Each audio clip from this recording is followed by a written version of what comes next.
Welcome to the crazy Faizi show. और हमारे साथ आज जो मेहमान हैं, I mean she is this whole collection of doing so many things कि जब हम पूरे इंडिया की बात करते हैं कि ऐसी एक लड़की जिसको देख के जो पहला वर्ड दिमाग में आता है वो आता है एडवेंचर, कि कोई इंसान इतना ज्यादा एडवेंचर अपनी जिंदगी में कैसे कर सकता। Marshan McLennan, and she is the director there, और उन्होंने इतने सारे हैट्स जो हैं अपने सर पे पहने हैं, तो आज हम इनकी कहानी जानेंगे। So welcome to the show Vamini, thanks for taking out time. Thank you. और वैसे तो मेरे पास बहुत सारे सवाल हैं, पर मैं आपके बचपन से शुरू करना चाहती हूँ कि जैसे एक वो होता है ना कि कॉल टू एक्शन, कि आपको बचपन से पता होता है कि मेरा जो इंक्लिनेशन है वो इन चीजों की तरफ है।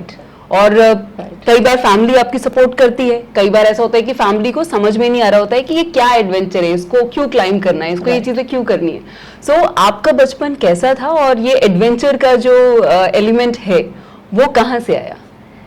राइट, सो फैजी, बहुत लोगों को लगता है कि वामिनी हमेशा से फिट थी, एडवेंचर स्पोर्ट्स में है, तो फैमिली में जरूर कोई एडवेंचर स्पोर्ट्स में रहा होगा, कहीं ना कहीं से वो जो इन्फ्लुएंस है वो आया होगा। बट ऐसा बिल्कुल भी नहीं है। मैं बहुत ही एक हम्बल पंजाबी बैकग्राउंड से हूँ, जहाँ पे खाने पीने पे हमेशा से बहुत जोर था।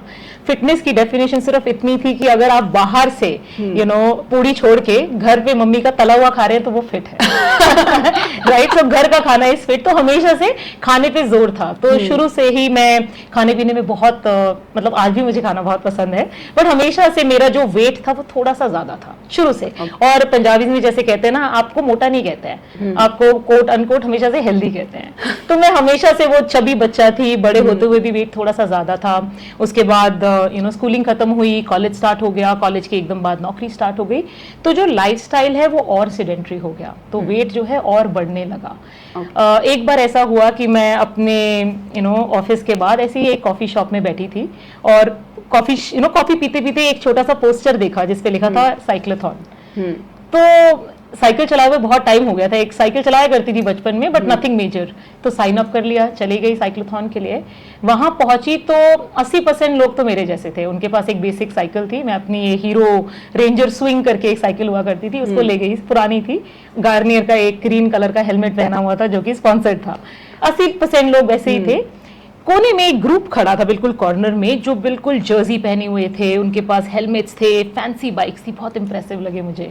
तो मैं गई उनसे बात करने के लिए, तो पता चला कि वो दिल्ली, आप जानती होंगी, दिल्ली साइक्लिस्ट ग्रुप था, जो गौरव वाधवा नाम के लीडर के साथ वहां पे थे। तो बातचीत शुरू हुई।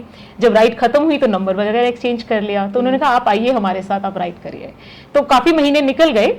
1 जनवरी एक फिटनेस की राइड उन्होंने ऑर्गेनाइज करी 2011। उन्होंने मुझे बुलाया तो मैं फिर पहुंच गई अपनी रेंजर स्विंग लेके वहां पे। मेरा साइकिल देख के बोले, वामिनी आप ये मत चलाइए, हम आपको एक बाइक देते हैं। तो उन्होंने मुझे उस समय पहली बार एक ऐसा साइकिल दिया जो एक एलीट बाइक था। उन्होंने मुझे फायरफॉक्स का एक बाइक दिया। पहली बार जब मैं उस पर बैठी और जब मैंने चलाया तो मुझे डिफरेंस पता चला, बम्प्स पता ही नहीं चल रहे थे, तो बहुत मजा आया उनके साथ चलाने में। हर महीने उनके साथ मैं चलाने लगी। तो 3 महीने के अंदर ही उन्होंने मुझे एक फ़ोन किया, बोले कि हम सब पूरा जो ग्रुप है एक माउंटेन बाइकिंग रेस में जा रहे हैं, तो तुम हमारे साथ चलो।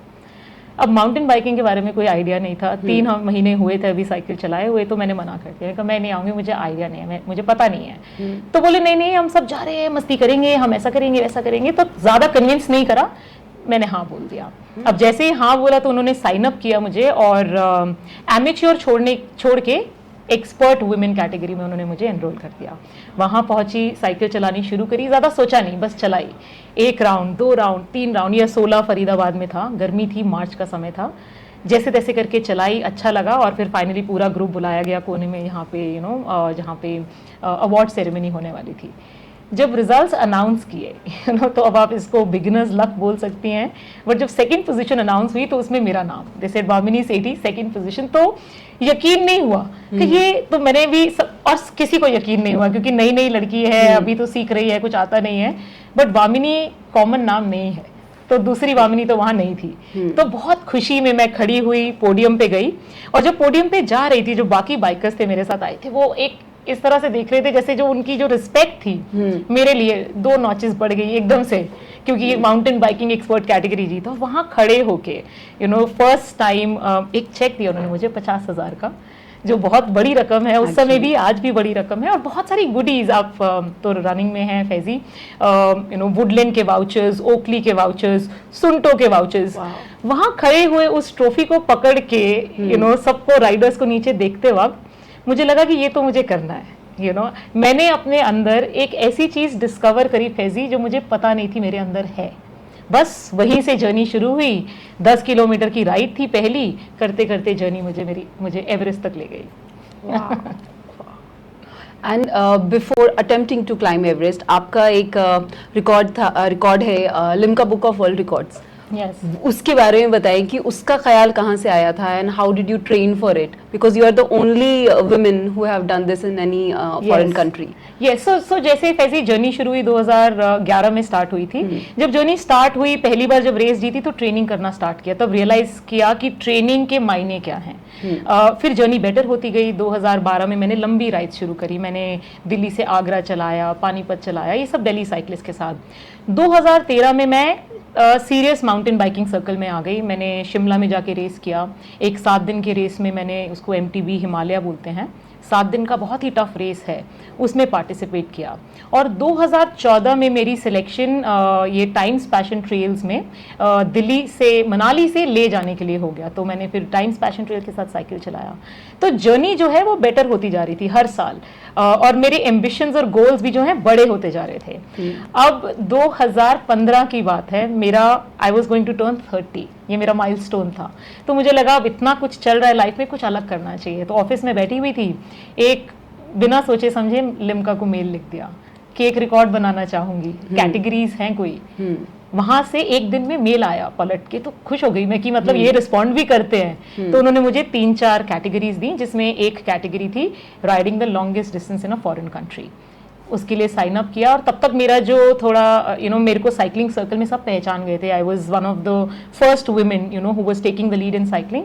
तो मुझे स्पॉन्सर्स भी मिल गए। तो हीरो साइकिल जो हैं वो ऑफिशियली मेरे साथ आ गए मेरी राइड पे, और मेरे साथ एक टेक्निकल सपोर्ट था। तो हम दोनों गए साथ में, हमने पूरा श्रीलंका के कोस्ट लाइन पे साइकिल चलाई और उसको लिम्का रिकॉर्ड बनाया। अब क्योंकि ये मैं अपने 30th बर्थडे के लिए कर रही थी, जो प्लानिंग है वो इस हिसाब से की थी कि बर्थडे से पहले जो सर्टिफिकेट है वो हाथ में होना चाहिए, ताकि मैं अनाउंस कर सकूं अपनी खुशी की, देखिए मैंने 30th बर्थडे पे ये अचीव किया है। तो वापस आ गई मैं जून में, जुलाई में बर्थडे था, और लिम्का वालों से बात की। बहुत ही एक्सटेंसिव पेपर वर्क था उनका, सारा कुछ जल्दी जल्दी करके सबमिट करके उनको फ़ोन किया कि सर सब कुछ सबमिट कर दिया, अब आप मुझे बताइए रिकॉर्ड कब मिलेगा। तो बोले रिकॉर्ड मिलने में तो वामिनी कम से कम 3 महीने लगते हैं, हम आपके सारे पेपर्स की जांच करेंगे, ये करेंगे वो करेंगे। मैं कहा सर लेकिन ये तो मुझे अपने बर्थडे के लिए चाहिए था। तो बोले अब आपके लिए रूल्स थोड़ी बदलेंगे हम। सो बड़ी डिसअपॉइंट हो गई मैं कहा यार इतना कर लिया मैंने और अब मेरे को रिकॉर्ड अभी मिलेगा भी नहीं। तो मैं ठीक है जो है सो है, बैठी थी। 13 जुलाई की बात है, मेरे बर्थडे से 2 दिन पहले बोर्ड रूम में बैठी हुई थी, बड़ी इंपॉर्टेंट मीटिंग चल रही थी, और सर का कॉल आया लिम्का रिकॉर्ड से कि वामिनी सेठी बोल रही है। मैं कहा यस सर, पता था मुझे उनका है, लिम्का दिख रहा था। कहते आपसे कुछ ज़रूरी बात करनी है। बोर्ड रूम की मीटिंग छोड़ के बाहर गए तो बोले कि congratulations your Limca record holder. तो कूदी मैं एकदम खुश हो गई। मैं कहा सर आपने मेरे पेपर्स देख लिए? तो बोले आपका बर्थडे आपके लिए बहुत स्पेशल बनाना चाहते थे, तो हमने आपके पेपर्स देख लिया। तो मैं कहा सर फिर सर्टिफिकेट कब मिलेगा? कि सर सर्टिफिकेट में तो टाइम लगेगा, हम अभी भेजेंगे आपको तो 5 दिन लगेंगे। मैं कहा सर खुदा के ले लूँ? बोले आ सकते हैं तो आ जाओ। एड्रेस लिया, अगले ही दिन लिम्का के ऑफिस पहुंच गई, अपना सर्टिफिकेट उठाया और बर्थडे की सुबह 7 बजे अपनी राइड डिक्लेयर करी कि this ride is now a Limca record, recognized by the Limca team. So that's how Limca happened. Wow. And I think आपकी बर्थडे पे भी जो केक आया था Yes. वो भी स्पेशल केक था। वो यहाँ मेरे इतने सारे दोस्त थे, वो मेरे बर्थडे पे एक केक ऐसा लेकर आए जिसपे लिखा था milestone birthday, record breaking birthday. या वो मेरे हस्बैंड ने मेरे लिए डिजाइन किया था। और जैसे हम जिंदगी के एवरेस्ट की बात करते हैं तो बहुत सारी उसमें चीज़ें होती हैं, जिसमें एक बहुत अहम माइलस्टोन जो होता है वो एक हमसफ़र और लाइफ पार्टनर का होता है कि एक बहुत अहम रोल होता है। और जैसा हम आपके बारे में जानते हैं कि आपने इतने सारे स्टैंड्स लिए हैं खुद के लिए, लोगों के लिए, तो I would love to know about how you got to know your life partner. कैसे जो है वो सफ़र शुरू हुआ और क्या क्या उसमें अगर दिक्कतें आई तो क्या आई? So मैं अपने लाइफ पार्टनर विनोद से एक कॉमन फ्रेंड के थ्रू मिली थी। तब मैं कॉलेज में थी, उस समय शादी के बारे में सोचा नहीं था, बट रिलेशन अच्छा चल रहा था और बीच में फिर विनोद को जॉब के लिए मुंबई शिफ्ट होना पड़ा। तो एक लॉन्ग डिस्टेंस जब आता है तो कई बार कहते हैं कि रिलेशनशिप शायद चलेगा नहीं, तो मुझे भी श्योर नहीं था। बट बॉम्बे जब वो शिफ्ट हुए तो मुझे हर वीकेंड मेरी टिकट स्पॉन्सर करने लगे कि तुम आओ मुझसे मिलो। 2 साल तक ये सफ़र चलता रहा और 2 साल के बाद हमें लगा कि नहीं, हमारा ये रिलेशनशिप बहुत स्ट्रांग है, हमें करना चाहिए। बट काफ़ी हमारे में हम डिफरेंट थे, हम डिफरेंट कल्चर से आते थे, डिफरेंट रिलीजन से आते थे, लेकिन मुझे कहीं ना कहीं विश्वास था, एक कॉन्फिडेंस था कि मेरे पेरेंट्स मेरी डिसीजन मेकिंग को ट्रस्ट करेंगे। अभी विनोद जो है बंगाली हैं, मैं पंजाबी हूँ, मैं एक हिंदू हूँ, वो क्रिश्चियन है। मैं बहुत ज़्यादा बोलती हूँ, वो बोलते ही नहीं हैं, वो सुनना प्रेफर करते हैं। तो जब मैंने अपने पेरेंट्स को उसके बारे में बताया, मुझे ये जंग मेरे लिए बहुत मुश्किल नहीं थी फैजी। मेरे पेरेंट्स मेरे को देख चुके थे, जान चुके थे, मेरी पर्सनल और प्रोफेशनल अचीवमेंट्स पे फैजी उनको इतना कॉन्फिडेंस था कि जब मैं अपना लाइफ पार्टनर अपने लिए डिसाइड करूंगी, वो बिल्कुल कॉन्फिडेंट थे। तो उन्होंने पहली बार जब उसके बारे में सुना, वो उससे मिले, it did not take too long for them to say yes for him. वाह। और जब मैं आपके बारे में सारे न्यूज़पेपर्स की आर्टिकल्स पढ़ रही थी तो उसमें ये था कि आपने अपनी शादी की जो एंट्री की थी, आप you were riding a bicycle with your whole gang and this was your entry. या तो जब मेरी शादी हुई, मुझे साइकिल चलाते हुए 1 ही साल हुआ था। मैं बहुत नई थी उस सर्कल में, बट बहुत ही पॉपुलर थी। तो जब मैंने बताया कि मेरी शादी है तो सब बहुत एक्साइटेड हो गए, क्योंकि उनके पूरे ग्रुप में पहला कोई ऐसा था जिसकी शादी हो रही थी। तो पूरे ग्रुप ने डिसाइड किया अगर वामिनी की शादी है तो कुछ खास करना चाहिए। तो उन्होंने डिसाइड किया कि ये दूल्हे की तरह जाएगी, अगर दूल्हा आएगा तो वामिनी भी बिल्कुल वैसे ही एंटर करेगी। तो उन्होंने पूरा एक कॉर्पोरेट में जैसे प्रेजेंटेशन बनता है वैसे एक प्रेजेंटेशन बनाया, जिसमें सारे राइडर्स ने अपनी पोजीशन बनाई। यहाँ पे वामिनी रहेगी, एक टैंडम बाइक अरेंज किया गया जिसमें 2 सीट्स रहती हैं। तो आगे लीड राइडर बैठेंगे, पीछे वामिनी बैठेगी, सीट को साइड में करके ताकि बैठ पाऊं, क्योंकि लहंगा था। और बाकी सारे लोग आगे 2 पीछे 2। ढोल वाले कहाँ प्लेस किए जाएंगे, रिहर्सल की गई। और फिर जब एंट्री हुई, क्योंकि फैजी अब ये काफी साल हो गए, 11 साल हो गए, उस समय साइकिलिंग का इतना कल्चर नहीं था, तो सबके लिए ये चीज बहुत नई थी। तो जब मैंने एंटर किया तो लोग दूल्हे की एंट्री भूल गए, उनको सिर्फ इतना याद है कि वामिनी साइकिल पर आई थी। तो बहुत बहुत मजा आया उस समय और सबने बहुत एंजॉय किया। आज तक सबको याद है कि ये साइकिल पर आई थी। वाह। And you're also an inspiration when it comes to choosing the life partner as per your terms, क्योंकि अभी भी क्या होता है कि बहुत दिक्कतें आती हैं, कभी फैमिलीज नहीं मानती हैं और कई बार इंसान उस सेपरेशन में आ जाता है। But I am so proud of you that you took a stand for yourself and you found an amazing life partner. या वैसे मुझे लगता है, आई थिंक कुछ भी करने से पहले, इससे पहले कि आप पे सब बिलीव करें, आपके डिसीजंस पे बिलीव करें, आपको अपने आप पे भरोसा होना बहुत ज़रूरी है। अगर आप अपने आप पे भरोसा करोगे और अपने डिसीजंस पे, अगर आपको एक लाइफ पार्टनर चाहिए और आपको पता है कि ये आपके लिए सही है, आप सबको अपनी तरफ पॉजिटिवली कन्वर्ट कर पाओगे। बट अगर आप खुद ही डाउट में हो तो आप दूसरों को कन्विंस नहीं कर पाओगे। मेरे केस में मैंने जब भी कुछ किया है, एक तो मैंने खुशी से किया है और मुझे पता था कि ये मुझे चाहिए, और जैसे जैसे आप जब कुछ हो तो सारे आपकी उस जर्नी में जुड़ जाते हैं। तो कई बार वो जर्नी मुश्किल हो सकती है, बट आप खुद उस जर्नी को अपने लिए आसान बना लेते हो। और जब मैं आपके बारे में और पढ़ रही थी तो उसमें ये भी था कि ये जो हाई एल्टीट्यूड पे जो पिक्चर क्लिक की जाती है, उस टाइम पे स्माइल करते रहना वो भी बेहद मुश्किल होता है, कि वो जो स्माइल होती है that has a lot of stories behind. So कोई ऐसी कहानी जो बहुत ऐसा था कि आपको लगा था कि आप वो सबमिट नहीं कर पाएंगी, या फिर ऑलमोस्ट ये अनाउंस हुआ था कि बहुत दिक्कत हो गई है और आपको वापस आना पड़ा है अपने समिट से। So tell us about that experience. So there are lots of experiences, right? मेरी जर्नी अभी ऑलमोस्ट 11-12 साल हो गए हैं। बहुत सारे एक्सपीरियंसेस हैं, बहुत सारे सक्सेसफुल हैं और काफ़ी सारे ऐसे हैं जहाँ से हम सक्सेस तो हासिल नहीं कर पाए बट बहुत कुछ सीख कर आए हैं। तो एक मेरे दिल के बहुत करीब है, मैं आपको वो सुनाती हूँ।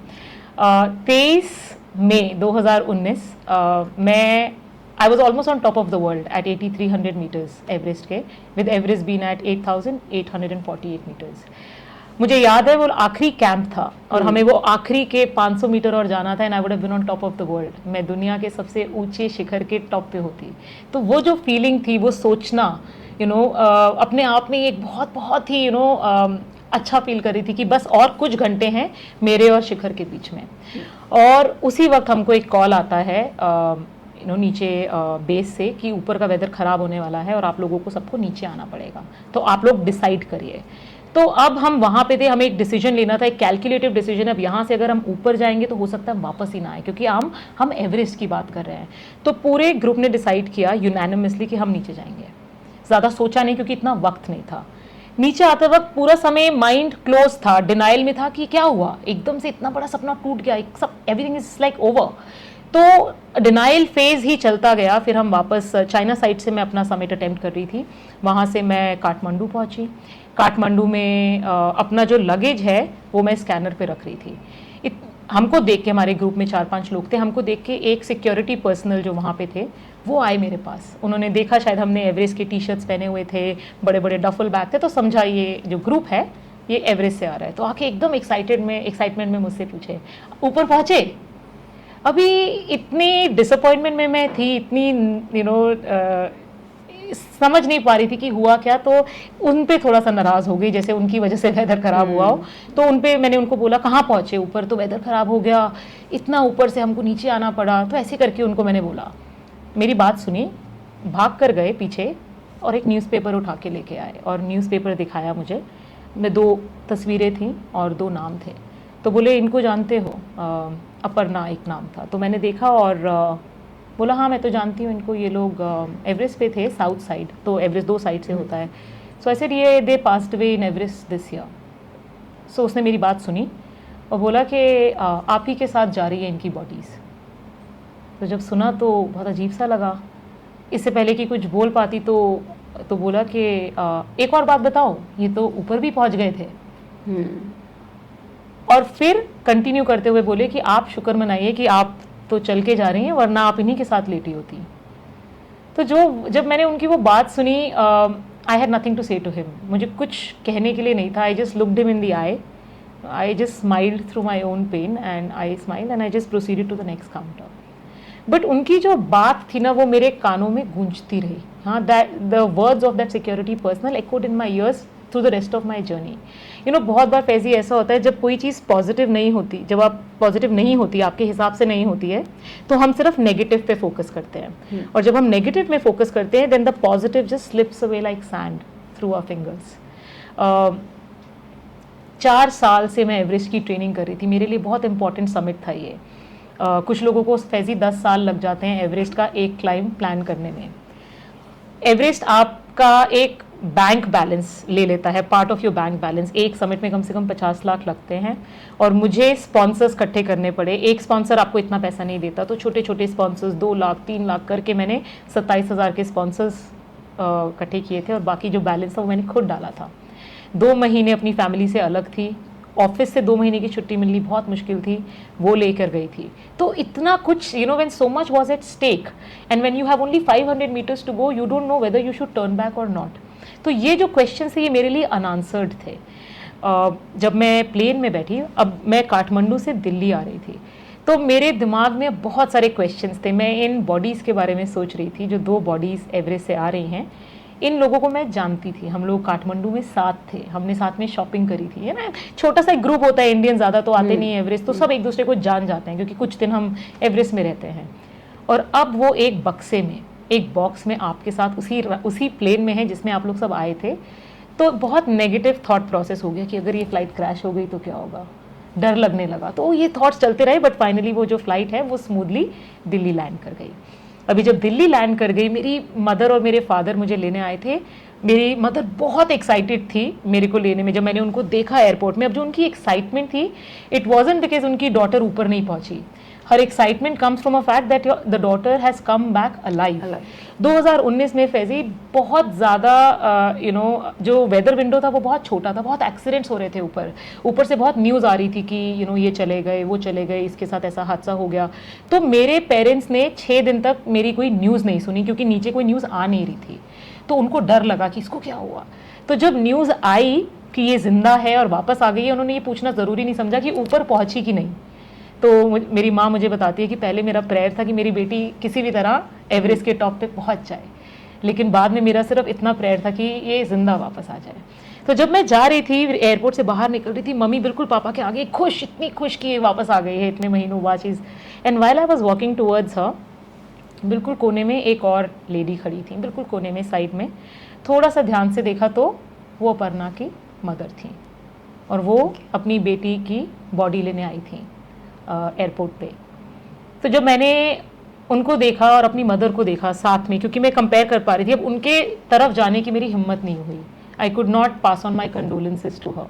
What I could see, Faizi, was that on one side there is a mother whose daughter has not been successful, but she is happy for the fact that her daughter's come back alive. On the other side, there is another mother who is standing there. Her daughter has been successful in achieving what she wanted, but she just couldn't make it back alive. तो साथ चलते चलते जब दोनों के मैंने expressions compare किए, तो मैंने एक बहुत ही इम्पॉर्टेंट सीख ली उससे कि at very often in life we have to step back to be able to move forward. बहुत बार ज़िंदगी में हमें कभी कभी आगे जाने के लिए एक कदम पीछे लेना पड़ता है, बट इसका मतलब ये नहीं है कि हम फेल हो गए हैं। लाइफ ऐसी है फैजी कि हर चीज़ किसी रीज़न से होती है हमारे साथ, और हमें उस वक्त वो रीज़न शायद नहीं पता होगा कि ये हमारे साथ क्यों हुआ, लेकिन एक दिन आपको ज़रूर पता चलेगा कि आपके साथ ऐसा क्यों हुआ। और जब मैंने उन दोनों को साथ में देखा, शायद मुझे मेरे सारे सवालों के जवाब मिल गए कि ऐसा मेरे साथ क्यों हुआ, क्यों मैं ऊपर नहीं जा पाई। एंड आज मैं आपके साथ बैठी हूँ, जिंदा हूँ, और I am absolutely kicked Faizi कि मैं दोबारा से एवरेस्ट जाऊंगी, एक समिट पुश करूंगी, ऊपर पहुंचूंगी, और होपफुली जब अगली बार हम ऐसे बातचीत करें तो मैं एवरेस्ट फतेह कर चुकी होंगी। I'm pretty sure this will happen very soon. मैं 7 समिट्स कर रही थी, जिसमें मैंने किलिमंजारो किया है अफ्रीका में, एल्ब्रूस किया है यूरोप में, कॉन्कागुआ फतेह किया है अर्जेंटीना में, कोजियोस्को ऑस्ट्रेलिया में। एवरेस्ट मेरा 5th क्लाइंब था। दोबारा प्लानिंग करूंगी, बट अब in between I have just had a baby, so I've taken a little bit of a break to get back to what I want to do, but अभी आपका motherhood का Everest climb चल रहा है। अभी मेरा motherhood का Everest climb चल रहा है, बिल्कुल बिल्कुल। अच्छा, मतलब इतनी सारी चीज़ें हुई हैं, इतने सारे समिट्स के दौरान अलग अलग जो है एक्सपीरियंसेस हुए हैं about life, about your self. तो जब हम वर्क लाइफ बैलेंस की बात करते हैं, that you are a mother as well now, you handle the whole family, इतनी सारी चीज़ें और इतनी सारी रिस्पॉन्सिबिलिटीज़, तो आपका वर्क लाइफ बैलेंस को बैलेंस करने का जो मैकेनिज्म है वो कैसे आप करती हैं? Because it is very hard, you like you are the director of the company, and then you are a climber, you are a mountain biker, और फिर मदरहुड अभी शुरू हुआ है। तो ये सारी चीज़ें आप कैसे बैलेंस कर पाती हैं? क्योंकि सभी की ज़िंदगी में 24 घंटे होते हैं। 24 घंटे तो होते हैं। आप अपने 24 घंटे के बारे में बताएं। सो फैजी क्या होता है, जब हम लोग छोटे होते हैं, है ना, हम अपना पैशन फॉलो करते हैं, हम बहुत सारे बच्चों को देखते हैं, सिंगिंग, डांसिंग, राइडिंग, वो सब वो करते हैं जो उनको अच्छा लगता है, क्योंकि उनको खुशी मिलती है। ऑल्सो बिकॉज उस समय हमारे पास वक्त होता है। बट जैसे जैसे हम बड़े होते हैं, हमारी प्रायोरिटीज़ बदलने लगती हैं, हमारे पास वक्त नहीं रहता है, फिर हम काम शुरू कर देते हैं, स्पेशली फॉर वुमेन, राइट। जैसे आपने कहा, एक औरत क्या एक औरत के काम के अलावा भी बहुत सारे रोल्स होते हैं, और अगर आपकी शादी हो गई है तो फिर आपके रोल्स और बढ़ जाते हैं। You are a daughter in law, you are a mother to someone, you are a wife to someone. तो वो सब जो हमारे रोल्स हैं, वो सब निभाते हुए हम अपने बारे में कहीं भूल जाते हैं, क्योंकि हमें वक्त नहीं मिलता। और मेरी लाइफ भी बिल्कुल ऐसी थी। मैंने पढ़ाई ख़त्म करी, फिर शादी करी, मैं इतनी कंज्यूम हो गई, अपने एक सेडेंट्री लाइफस्टाइल मेरा था, और इतनी कंज्यूम हो गई काम में। और वैसे आज क्या है ना, पहले होता था 8 से 5 की एक नौकरी, आप घर आए और आप बाकी बाकी टाइम हमारा मी टाइम है। अब ऐसा नहीं होता। अब हम जब ऑफिस से वापस भी आते हैं ना, इतने स्ट्रेसेस हम वापस लेके आते हैं, हमारे दिमाग में चलते रहते हैं, सोते वक्त भी कुछ ना कुछ हमारे दिमाग में चलता है, तो इस समय टाइम निकालना और भी मुश्किल हो जाता है। तो मैंने जब माउंटेन बाइकिंग शुरू करी 2011 में, उस समय मैं काम भी कर रही थी, जो खुशी मुझे माउंटेन बाइकिंग में मिली, मुझे लगा कि I will do what it takes to make things happen. तो मैंने जो है अपनी लाइफ को कंपार्टमेंटलाइज कर दिया। जो चीज़ें ज़रूरी हैं, जैसे फैमिली के साथ वक्त बिताना, ऑफिस का काम करना ज़रूरी है, तो वो तो हम कॉम्प्रोमाइज़ नहीं कर सकते। जो बचा हुआ टाइम है, जो मेरा मी टाइम है, उसको कैसे कंस्ट्रक्टिवली यूज करूँ वो मैंने बहुत ध्यान से अपना जैसे एक टाइम था मैं 4 बजे वापस आती थी सुबह अपनी फ्रेंड्स के साथ पार्टी करके। जब मैंने माउंटेन बाइकिंग में कदम रखा, जब मुझे लगा कि ट्रेनिंग की ज़रूरत है, तो मैं जल्दी सोती थी और सुबह 4 बजे उठने ट्रेनिंग करने के लिए।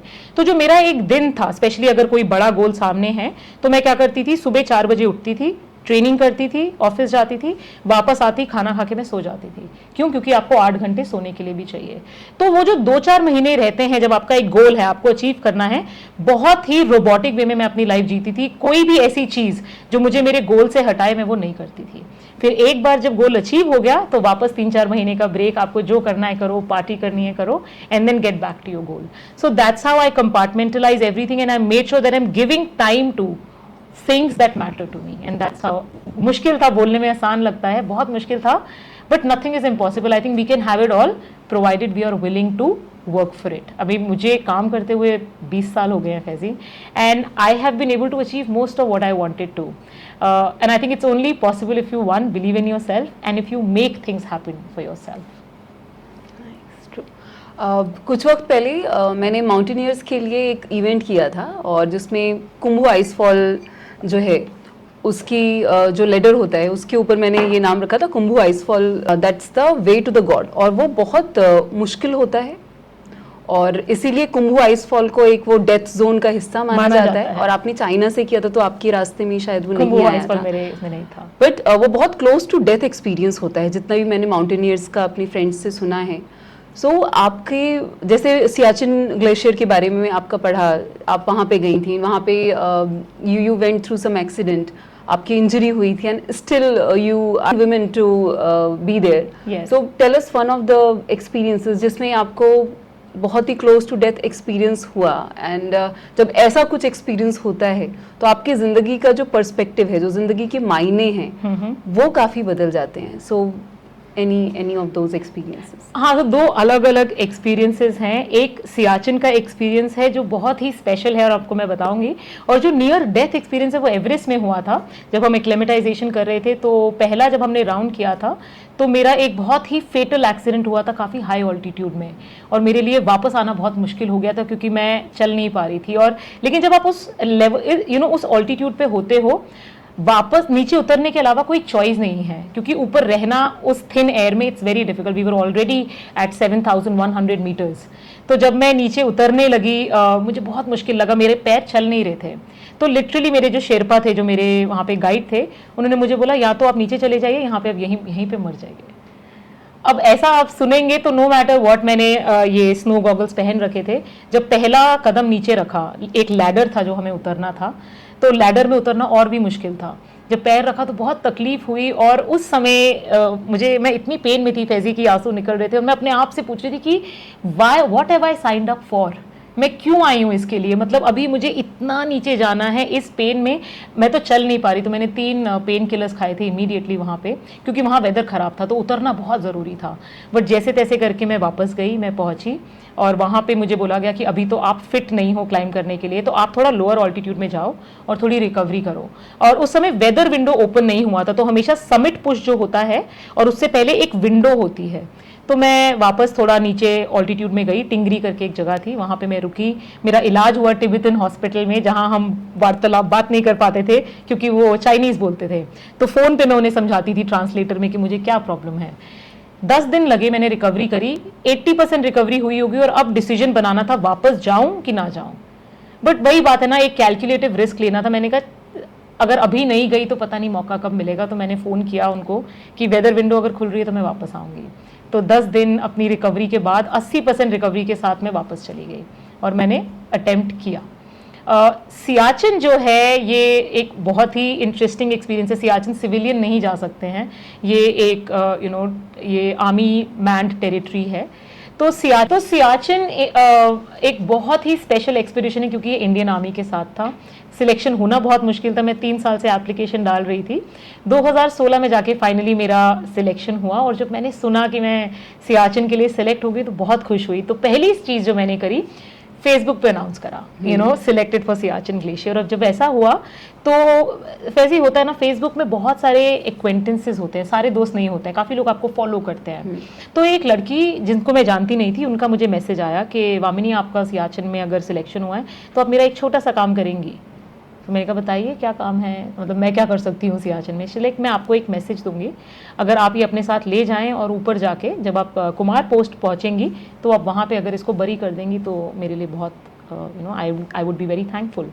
तो मैंने इसको थोड़ा पूछा कि क्या मैसेज है ये, तो बोली कि मेरे जो भाई थे वो सियाचिन में सर्व करते थे and he passed away in Siachen. I would like to send a message to my brother. अब इतना नोबल कॉज जब सुना तो मैंने कहा मैं बिल्कुल ले जाऊंगी, आपका मैसेज आप भेजिए मुझे। तो बैंगलोर से उन्होंने मुझे एक जो छोटा सा एक पर्ची थी वो कोरियर करी, अच्छे से पैक्ड थी। जब आई मेरे पास कभी खोली नहीं मैंने, क्योंकि वो बहुत ही एक यू नो एक बहन का मैसेज अपने भाई के लिए था। तो मैंने सोचा कि इस पर्ची को, इस चिट को अपने पास रखूंगी और जब ऊपर पहुंचूंगी तो ज़रूर इसको उनके भाई तक पहुंचाऊंगी। तो ये मेरा थॉट था। बट सियाचिन की जो ट्रेनिंग थी फैजी, वो इतनी मुश्किल थी। आर्मी में आप जितना भी ट्रेन करके चले जाओ पूरा नहीं पड़ता है, वो आपको इतना ट्रेन करते हैं कि that it tested me physically, mentally and emotionally. और फिर 3 हफ्ते ट्रेनिंग के बाद जब हमारी जर्नी शुरू हुई, हम ऊपर पहुँचे, हम हम कुमार पोस्ट तक हमको लेके गए थे, वहाँ पहुँचे, तब तक मैं उनकी चिट के बारे में भूल चुकी थी। मुझे बिल्कुल याद नहीं रहा कि मैं एक चिट लेकर आई हूँ, स्पेशली मुझे किसी ने बोला है। आखिरी दिन था, अब हम वापसी की जर्नी शुरू कर रहे हैं और सारे एक रोप में बंधे रहते हैं, ठीक है। वहाँ पे क्या रहता है ना, क्रिवास में आप गिर सकते हो, एवलांच में फंस सकते हो। तो हायर ऑल्टीट्यूड में, अगर आप हाई ऑल्टीट्यूड में हो, स्पेशली अगर आप ग्लेशियर में हो, तो हम एक दूसरे के साथ इन्हें बंधे होते हैं। एक रोप होता है और एक लीड होता है और एक पीछे रहता है और बाकी सब बीच में रहते हैं, और हम सबकी स्पीड जो है वो सेम होती है। तो बहुत एक लंबी क्यू थी, 5-5 लोगों की क्यू, और मैं समवेयर इन द मिडिल थी। जैसे ही हम वहां से निकले, मुझे कहीं से याद आ गया कि ये चिट मैं लेकर आई हूँ, और मैंने पूरी रोप को रुकवाया कि नहीं रुकना पड़ेगा, मुझे थोड़ा सा काम है। मेरे साथ पूरी रोप रुकी और किसी को आइडिया नहीं कि कर क्या रही है। मैं वहाँ रुकी, मैंने छोटा सा एक I dug the hole in the snow, मैंने वो मैसेज डाला और फिर बंद कर दिया और थोड़ा सा प्रेयर करके हम वापसी की तरफ आ गए। जब वापस दिल्ली पहुँची तो फिर से मैसेज आया उनका कि आपने मेरा काम किया। तो मैंने उन्हें बताया कि मैंने आपका काम किया, मैंने आपका जो मैसेज था आपके भाई तक पहुंचाया। बट एक चीज़ मैं आपको बताना चाहूँगी कि मैं भूल गई थी, आपका चिट मैं लेके गई हूँ। I completely forgot about it. But जब हम वहाँ से निकले, मुझे ऐसा लगा कि किसी ने मुझे रोका, और जब मैं पीछे मुड़ी, मुझे लिटरली फैजी मुझे ऐसे किसी ने पकड़ा। जब मैं पीछे मुड़ी तो पीछे कोई था नहीं। उसी वक्त मुझे याद आया कि एक मैसेज मेरे पास है। अब वो कौन था मुझे नहीं पता, मुझे लगता है कि वो आपके भाई थे, वो वेट कर रहे थे कि आपका मैसेज मैं लेके आ रही हूँ। तो ऐसी चीज़ें पहाड़ों में होती हैं जो आज अगर मैं नरेट करूँ तो आपको नहीं लगेगा कि कैसी बात कर रही है, but you know these are things which happen and that makes you believe that there is a supernatural there. So ये एक इंसिडेंट मैं सियाचिन का हमेशा से याद रखती हूँ जो हुआ था, and till now I get goosebumps when I think about it. I got goosebumps listening to this. Yeah, it was a very special story. I don't know what was in that message though. But yeah. और मैंने आपके cause के बारे में भी पढ़ा था जब आप एवरेस्ट क्लाइम करने वाली थी. So you are supporting the cause of providing the rehab to the girls who were stuck in trafficking. Yes, human trafficking. Human trafficking. Yes. So you have been doing amazing and inspiring work for all the men and women both. और जब मैं और Everest की बात करूँ, ज़िंदगी के Everest की, so you're blessed with a son. और तब से मैंने आपकी लाइफ एटलीस्ट सोशल मीडिया पे देखी है कि क्या क्या बदलाव आए हैं. और मुझे भी आई हैव अ नेफ्यू और मैंने उसका पूरा सफ़र देखा है, और वहाँ से मुझे पता चला कि व्हाट मदर्स गो थ्रू. क्योंकि हमारी मदर्स ने कभी नहीं बताया. उनके लिए तो ये था कि नहीं, हाँ बच्चे पल जाते हैं, पल जाते हैं, कोई एग्जीक्यूशन नहीं बताता है. ये बात बिल्कुल झूठ है कि बच्चे अपने आप पल जाते हैं. बच्चे तो अपने आप पल जाते हैं. हमने खुशी खुशी पाल लिए, 2 पाल लिए, एक नहीं संभल रहा है तुमसे. So and I have seen many women going through postpartum depression, and it is very bad at times. Yes. क्योंकि एक जो सोशल कंडीशनिंग भी सभी लोगों की हुई है वो ऐसे ही हुई है कि अगर बेबी होता भी है तो वो there around the baby they are very happy, पर जो मदर होती हैं उनसे शायद अक्सर लोग पूछते नहीं हैं कि उनको कैसा लग रहा है या फिर उनके कितनी तकलीफ है बॉडी में। सो देयर आर टाइम्स कि हर बॉडी के हर एक बोन में तकलीफ हो रही होती है, बाल झड़ने शुरू हो जाते हैं, झुर्रियाँ आनी शुरू हो जाती हैं। तो how has been the journey of motherhood for you? Did you go through postpartum depression? So motherhood एक बहुत स्पेशल जर्नी है फैजी, एक बहुत ही ब्यूटीफुल जर्नी है। The fact that you can actually create a new life, ये you know for any woman it's the most beautiful experience. But ये एक ऐसा डिसीजन है लाइफ का जो हमें बहुत सोच समझ के लेना है, क्योंकि ये एक ऐसा डिसीजन है जो रिवर्सिबल नहीं है। जैसे अगर हम एक नौकरी करते हैं, हमें अच्छी नहीं लगी तो हम छोड़ देते हैं, हम किसी जगह पे जाते हैं, हमें पसंद नहीं आती तो हम वापस आ जाते हैं। बट मदरहुड का जब आप डिसीजन लेते हो, ये एक ऐसा डिसीजन है जो आपको for the life time, you are responsible for a life. तो बहुत सोच के लेना है और प्रेशर में आके नहीं लेना है, क्योंकि हमारी सोसाइटी कैसी है आजकल, शादी के कुछ साल बाद ही, कुछ लोगों में तो 1 साल बाद ही एक प्रेशर बन जाता है। पेरेंट्स हो गए, इन लॉज हो गए कि अभी 1 साल हो गया आप बच्चा कर लो, 2 साल हो गए बच्चा कर लो, तो वो प्रेशर हमेशा बना रहता है। उस प्रेशर में हमको नहीं आना है। तो मैं खुद जब मेरी शादी हुई 2012 में, मैंने बच्चे के बारे में सोचा नहीं था, ओके। और विद इन एक साल ही मेरे को काफ़ी प्रेशर बनना शुरू हो गया कि अब आप बच्चा कर लो, ऐसा कर लो। बट मेरे खुद के कुछ ड्रीम्स थे, खुद के कुछ एम्बिशंस थे जो मैं अचीव करना चाहती थी, और मैंने वो किए फैजी। मैंने 10 साल तक वो प्रेशर अपने पे आने नहीं दिया। मैंने finally my husband and I took a calculative decision of having a child 10 year after the marriage. तब तक मैं ऑलरेडी काफ़ी कुछ अचीव कर पाई थी, और भी काफ़ी कुछ अचीव करना है। बट मुझे लगता है काफ़ी लोग ऐसे होते हैं जो खुद अगर अचीव नहीं कर पाते तो वो बच्चे पे डाल देते हैं कि हम नहीं कर पाए तो हमारा बच्चा ये बनेगा, हमारा बच्चा ऐसे करेगा। अब आज अगर मेरा एवरेस्ट नहीं हुआ है तो मैं ये नहीं कहूँगी कि मेरा बच्चा चढ़ेगा, नहीं, मैं खुद चढ़ूंगी फैजी। मेरा बच्चा वो करेगा जो उसको करना है। My job is to give him the right values. तो हमने जो डिसीजन लिया of having a child after 10 years, I think we were very sure of what we are entering into. तो बहुत ही खूबसूरत सा बेटा है मेरा, हम उसको रूमी बुलाते हैं घर में। और ये जर्नी मेरे लिए बहुत ही ब्यूटीफुल रही है, क्योंकि हमने सोच समझ के इसमें कदम रखा था। अब जो आप कह रही हैं बॉडी में चेंजेस आते हैं, बिल्कुल आते हैं, बाल झड़ते हैं, फेस पे झुर्रियाँ आती हैं, तो ये सब मेरे साथ भी हुआ। बट मेरा पोस्टपार्टम डिप्रेशन फेज नहीं आया, क्योंकि मैंने सोच के किया था। तो मैं पहाड़ों पे जैसे वापस जाना चाहती थी, मैंने रियलाइज किया कि मेरी बॉडी अब रेडी नहीं है।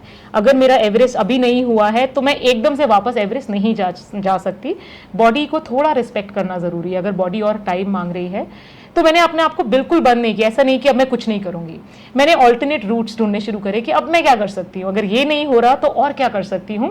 तो मैंने लास्ट ईयर मैंने छोटी सी एक पीक करी। मेरा बेटा 1 साल का हो रहा था तो मैं इंडोनेशिया गई, मैंने माउंट अगुंग क्लाइंब किया, क्योंकि वो मैं कर पा रही थी उसके पहले जन्मदिन के लिए। Congratulations. Thank you very much. और फिर इस साल मैंने सोचा कि चलो इस बार एक बड़ा माउंटेन क्लाइंब करेंगे। बट अभी भी मुझे लगा, अभी ये दूसरा साल है मेरे बेटे का, अभी भी मेरी बॉडी को थोड़ा टाइम और चाहिए।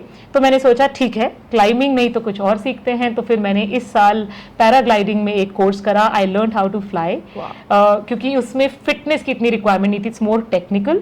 तो मैं बीर गई, मैंने एक कोर्स किया and I then learn to be a pilot. And I feel good, क्योंकि जितने भी एक्सपीरियंसेस अभी तक लिए हैं, ऐसा हुआ कि पायलट बनने का जो एक्सपीरियंस है, खुद से हवा में रहना ग्लाइडर के साथ, nothing has been more liberating. And I think this happened to me because I took a conscious call of focusing on the positive and not on the negative.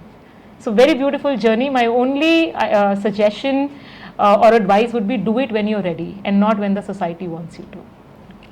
और मुझे याद है जब बेबी होने के कुछ महीने बाद जब आपने पहला ट्रैक किया था, एंड देयर यू मेंशन कि बाल सफ़ेद हो जाते हैं, झड़ने लग जाते हैं, एंड देन फिर उस पूरे पीरियड के बाद, आई थिंक 5 से 6 महीने के बाद, you went for the first track, you went around Aravallis, I think, the family. So I felt like okay, now she is back. Yes.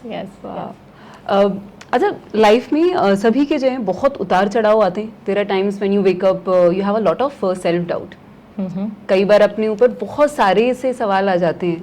सो ऐसा जब आपके साथ हुआ कि कोई भी परेशानी हुई है या फिर सेल्फ डाउट हुआ है, तो एडवेंचर ने आपको कैसे सपोर्ट किया है? राइट। सो एडवेंचर स्पोर्ट्स में फैजी हम बहुत सारी चीज़ें ऐसे सीखते हैं जो हम अपनी डे टू डे लाइफ में इम्प्लीमेंट कर सकते हैं। अभी क्या है ना, हमारी ज़िंदगी बहुत स्ट्रेसफुल है, हम छोटी छोटी चीज़ों पे स्ट्रेस करते हैं। हमारी घर में अगर काम वाली नहीं आती तो हम उस पर भी स्ट्रेस कर लेते हैं, बहुत बड़ा स्ट्रेस स्ट्रेस हो जाता है। एक्सेल शीट अगर ऑफिस में टाइम से नहीं आई तो स्ट्रेस हो जाता है। जब मैं पहाड़ों पे जाती हूँ, अच्छा एक चीज़ और बताऊंगी, हम और एक जो हमारा ग्रैटिट्यूड होता है चीज़ों के लिए, जो बहुत इंपॉर्टेंट चीज़ें हमारी लाइफ में, जैसे कि खाना, जैसे कि पीना, जैसे कि ब्रीथ करना, एक छत होना अपने सर पे, ये चीज़ें बहुत इंपॉर्टेंट हैं, बट ये हमें इतने आराम से मिलती हैं, we take it for granted, हम इस पे फोकस नहीं करते।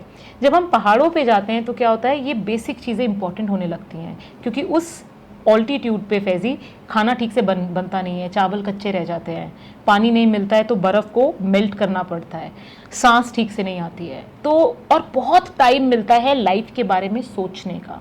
तो जब मैं एक अकानकागुआ की बात है, अर्जेंटीना में मैं हाई कैंप में थी, कुछ करने को नहीं था, तो मैं सांस नहीं ले पा रही थी और मैं सिर्फ इतना प्रे कर रही थी कि अगर मैं ठीक से ब्रीथ कर पाऊंगी तभी मेरा समिट होगा। मतलब ब्रीदिंग मेरे लिए सबसे इंपॉर्टेंट है, खाना पीना और ब्रीदिंग। जब तक ब्रीदिंग है तब तक everything else will fall in place, ये मैंने वहाँ से सीखा। अब जब मैं वापस आई, सी लेवल पे फिर से वही लाइफ स्टार्ट हो जाती है, एक्सेल नहीं भेजा, एक प्रेजेंटेशन ठीक नहीं गई, यू नो स्मॉल थिंग्स, जब इतना कुछ चलता है, I just sit back and I remind my self to breathe and I remind my self कि जब तक ब्रीदिंग ठीक चल रही है everything else will fall in place. तो ये जो प्रिंसिपल मैं अपनी लाइफ में मैंने जो इम्प्लीमेंट किया है, to sit back and focus on the things which are important, your breathing, your food, your water, till the time you have your basics, everything else will fall in place. And we should actually really worry about breathing, because अगर ये रुक जाता है तो सब कुछ रुक जाएगा। तो ये तभी एहसास होता है जब आप उस लेवल पे होते हो जहाँ ब्रीदिंग मुश्किल हो जाती है। So, जब भी आपका ऐसा जो है ऐसा वक्त आया, इतना सख्त वाला वक्त आया, तो एडवेंचर ने आपको ऐसे सपोर्ट किया है, बिल्कुल ज़हनी आज़ादी में आप। बिल्कुल, जैसे कहते हैं ना डीप ब्रीथ, क्योंकि ब्रीदिंग से आपको रियलाइज होता है कि सब कुछ ठीक हो जाएगा, because you are able to breathe well. So yes, it's one of the most important skill I have learned in my life and mountains have taught me that. अच्छा, जैसा हम सभी आपके बारे में जानते हैं कि you are known for the adventures, आप इतनी एडवेंचरस हैं, इतनी सारी चीज़ें करते हैं, this whole work life balance. तो अगर मैं आपसे पूछूं कि आपको ज़िंदगी थोड़ी सी पीछे से देखनी है, थोड़ा दूर से, और बेंच पे आप खुद बैठी हैं, तो आप अपने किरदार को जो है कैसे बताएंगी? कैसे, आई मीन हाउ इज़ वामिनी, क्या किरदार है वामिनी का आपकी नज़र से थोड़ा दूर अगर आप देखती हैं तो? अगर मैं अपने किरदार को देखती हूँ from a helicopter point of view, the birds eye view, I think मैं अपने आप को, जैसे कि मैंने कहा, मैं आफ्टर बिकमिंग अ पायलट, अब मैं अपने आप को I see myself as a bird, because I have learned how to fly, and this is one of the most beautiful skill, Faizi, that I could not have learned had I not had the baby. I only experimented with something new because I couldn't climb. तो मुझे ज़िंदगी ने मौका दिया उड़ने का। अब अगर मैं दूर से अपने आप को देखूंगी तो शायद मैं अपने आप को उड़ते हुए ही देखूंगी। और वामिनी कैसी इंसान है? वामिनी कैसी इंसान है? फैजी, ये तो आपने अब मेरे बारे में इतना कुछ सुना है, अब आप मुझे बताएंगे। आप अपने नज़रिए से जब दूर से देख रही हैं, आप बेंच पे बैठ के अपने आप को, तो वो आप बताएं। मुझे लगता है कि एक आपकी लाइफ होती है जिसमें आप खुश होते हो, राइट? तो एक मेरा जो मोटो है लाइफ का, वो ये है कि हमें हमेशा खुश रहना चाहिए विद आवर चॉइसेस। और अगर आप अपनी लाइफ में किसी को इंस्पायर कर पाए कि वो अपनी खुशी ढूंढ पाए, तो that's how I find my self, to inspire people to find their happiness.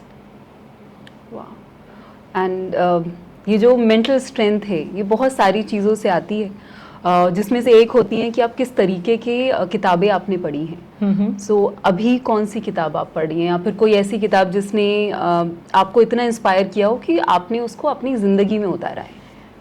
The secret ने मुझे बहुत इंस्पायर किया है। द सीक्रेट, जो आप, it makes you believe that it can happen, it will happen. तो हम इमेजिन करते हैं जो आपको चाहिए वो होगा, और अगर आप अपनी पूरी एनर्जी उसमें इन्वेस्ट कर दोगे तो वो चीज़ होगी, and that also becomes your mental strength. So ये एक बुक है जिसने मुझे काफ़ी इंस्पायर किया है। और जैसे this whole conversation has been so amazing, और अब जब मैं आखिरी दौर की बात करूं, तो आप हमारे ऑडियंस को कुछ अगर मैसेज देना चाहती हैं, सो ऑल योर्स।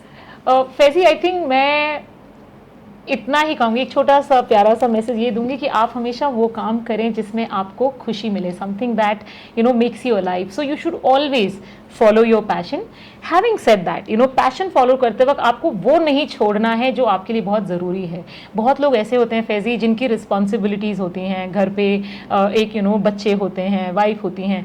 बहुत आसान है कहना कि follow your passion, right, but काम भी तो करना है, राइट. और कुछ लोग बहुत लकी होते हैं, जैसे आप हैं फैजी, जो अपने प्रोफेशन को, अपने पैशन को अपना प्रोफेशन बना लेती हैं. बहुत इसको सक्सेसफुल करना ये सबके बस की बात नहीं है.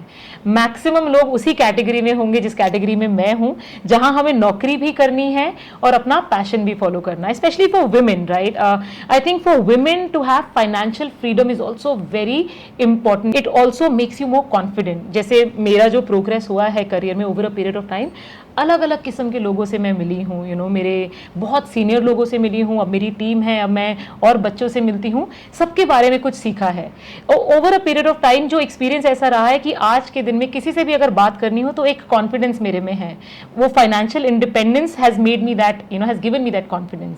And I have also manage to find time to follow my passion. तो मुझे लगता है एक चीज करने के लिए दूसरी मत छोड़िए, आप दोनों चीजें कर सकते हैं. You can follow your passion without quitting your job, without quitting your business, provided you're willing to work for it. So make sure that you have that balance and have that fulfilled life. So आज अगर आप ये episode सुन रहे हैं, अगर आज आप थोड़ा सा वक्त निकाल के अपने बारे में सोचिए, the thing that made you happy, and revive that, and how you find time to revive that. I think that's all I would like to say, Faizi. Wonderful wonderful. So बेहद शुक्रिया आपके वक्त का, और आपने इतनी सारी चीज़ें अपने बारे में बताई हैं. सो आपके सफ़र के बारे में सुनकर जानकर बेहद अच्छा लगा. आई थिंक जितने भी लोग यहाँ पे देख रहे हैं वो बहुत इंस्पायर हुए हैं इस एपिसोड के बाद. So thank you so much for your time and all the very best for your upcoming clients. और आप उड़ें, बहुत उड़ें और बहुत उरूज पे जाएं. Thank you so much, Faizi. Thank you. Take care, bye.